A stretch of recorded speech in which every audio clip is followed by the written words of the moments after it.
మా husband sudden గా చూసైతే దడుచుకున్నారు. ఏంటి మన ఇంట్లో ఇంత నెగటివ్ ఎనర్జీ ఉందా అని. ఇంట్లో ఏదో చికాకులు, ఏ పని మొదలు పెట్టినా జరగట్లేదు. చిన్న లేదు, పెద్ద లేదు, చాలా విసుక్కుంటున్నారు. డబ్బులు చాలా ఖర్చు అయిపోతున్నాయి. ఎంత తీసుకొచ్చినా ఖర్చు అయిపోతుంది. అంటే మనం ప్రతిరోజు బయట తిరుగుతూ ఉంటాము, ఆఫీసులకు వెళ్ళొస్తుంటాము. తెలుసో తెలియకో ఏదో ఒకటి తొక్కుతూనే ఉంటాము.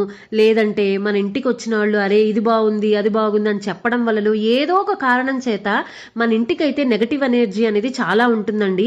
మనం ఎన్ని పూజలు చేసినా సరే ఎక్కడో ఒక చోట ఎంతో కొంత నెగటివ్ ఎనర్జీ అయితే ఉంటుంది. నేను ఎందుకు ఇలా జరుగుతుందా అని మా పంతులు గారిని అడిగితే ఈ చిన్న పరిహారం అయితే చెప్పారు. ఒక్కసారి నమ్మకంతో చేసి చూడండి, మీరే చెప్తారు. డబ్బు ఖర్చు అయ్యే పని అసలే లేదు. ఒక చిన్న గాజు గ్లాస్ తీసుకొని ఇక్కడ నేను చూపించిన విధంగా లెక్క అయితే సరిగ్గా చూసుకోండి. వీడియో స్కిప్ చేశారంటే మీకు అస్సలు అర్థం కాదు. వీడియో మొత్తం చూడండి.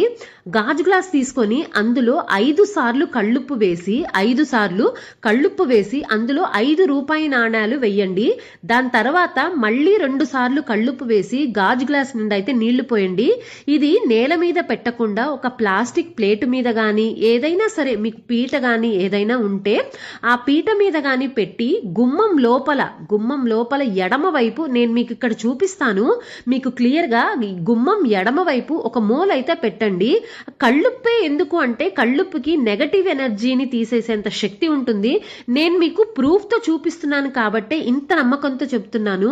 ఒక్కసారి ట్రై చేసి చూడండి. దాని తర్వాత మీరే నాకు కమెంట్ చేస్తారు, అక్క మేము కూడా